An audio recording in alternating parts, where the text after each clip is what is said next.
Okay? Last, may nakikita ba kayo sa ating screen? Maaari niyo po ba itong basahin ng sabay-sabay? Everyone, go! Legal na konsepto ng pagkamamamayan. Okay, ang tanungan class. Pag sinabi natin pagkamamamayan, ano ang unang naiisip natin? Yes! Magiging kasabi po, magiging isang mamamayan ng bansa. Tama! Magiging kasabi ka ng pagkamamamayan. Maraming salamat. Ano pa? Okay, kung wala na, ayan. Bago natin umpisahan ang talakayan sa araw na ito, atin munang libutin ang iba't ibang mamamayan ng mga ilang bansa. Sa kanyang bandila o matawa. Ngunit last, mas makikilala ang isang bansa sa kanyang mamamayan. Okay? Ngayon magpapakita ako ng mga larawan ng mga watawat at maaari ito sagutan. Nakuha? No! Okay, ang unang larawan. Yes! Okay, tama ito ang South Korea at last. Ang tawag sa mga mamamayan ng South Korea ay Korean. Korean o in Tagalog ay Koreano. Koreano. Anyong hasiyo, class?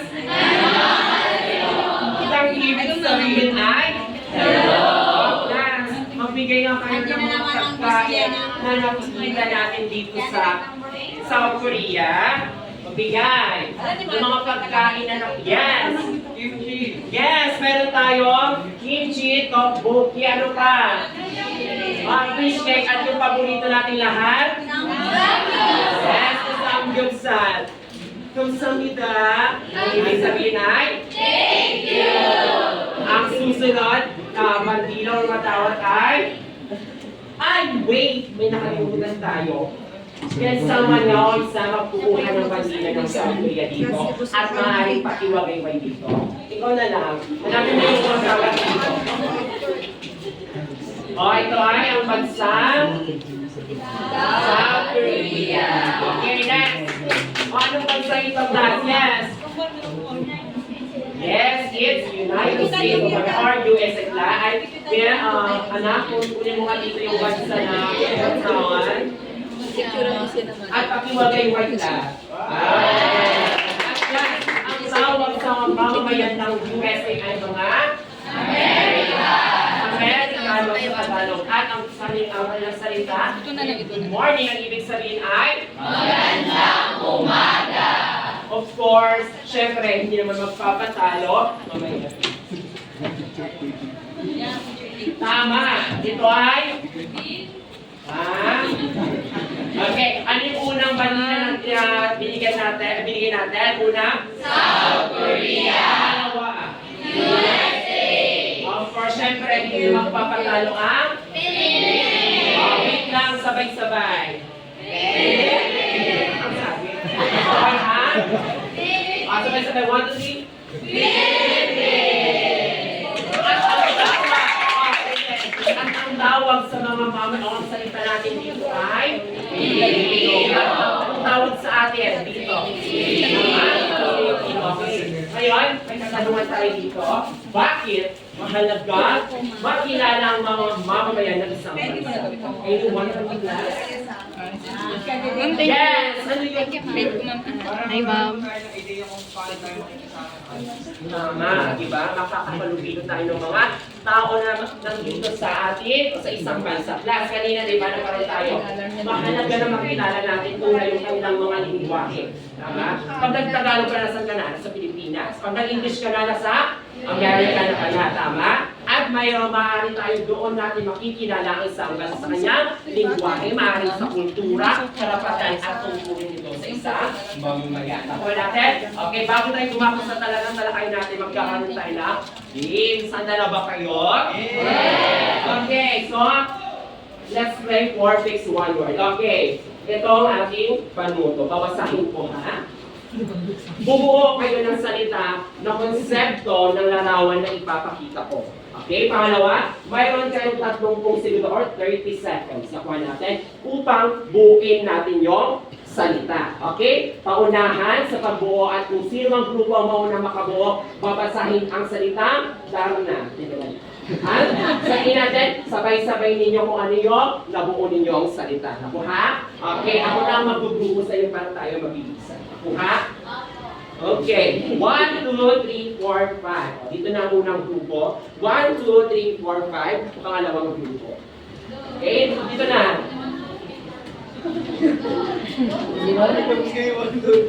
Okay, dagdagan natin ang tag-isa. Okay, 1. Tayo na, dear. Hindi ka na dito. 1, 2, 3, 4, 5. Doon. Tapos 6. Ano ka dito? 1, 2, 3, 4, 5, 6. Ano ka na? Okay, dito ang unang group 1 and yung group 2 dito. Okay? Uy, kasama kayo! Sorry. Uy, kasama ka! Okay, class. Magpapakita ako dito ha. O, makinig. Makinig.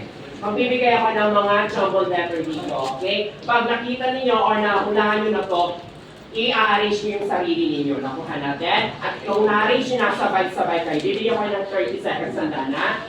Okay. Ang unang larawan. Nakikita natin, ako yan. Pangalawang larawan. Pangatlong larawan. At ang panghuli, okay. Your time starts now.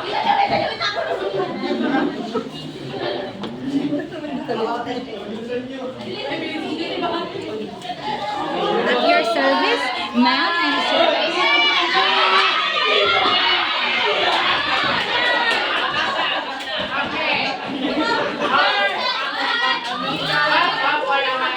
Ang una yung sinabi.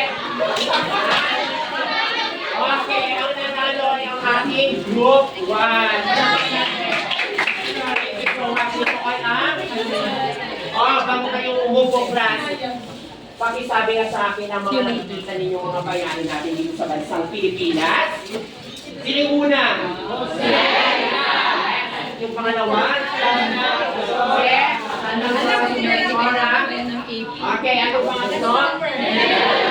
Yes, ano pangapat? Ako rin Sino ba gusto maglaro? Ha? Okay, tawagin natin ang pangalawang grupo. 1, 2, 3, 4, 5.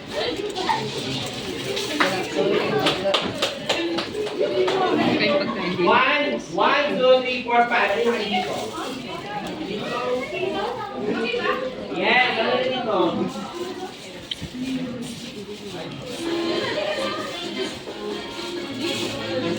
Okay, ready na ba kayo? Okay, ganito na. Sabay-sabay kayo ha. Class, makinig sa akin. Okay, unang larawan. Pangalawang larawan, class. Okay! Your time starts now! 30 seconds na nga. Sasabihin na, sasabihin.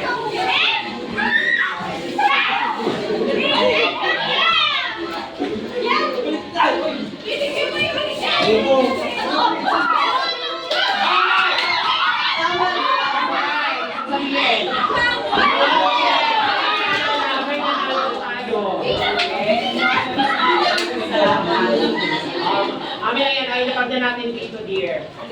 So, ang tamang sagot ay Pangulo. Very good. Class, sino yung una natin sa mga nanalo? Dahil kayo nakakuha. Sino yung una nating presidente dito sa Pilipinas? Class, ang pinakaunang babae na naging presidente ng Pilipinas. So, natin, okay, yan ang mga pangulo natin. Ngayon, class, datamo na tayo sa ating array. Ito ang ang konsepto ng pagkakamulya. Sabi dito, class, Si ma'am. ang kabihasang Griego o yung Greek civilization na tinatawag natin, class,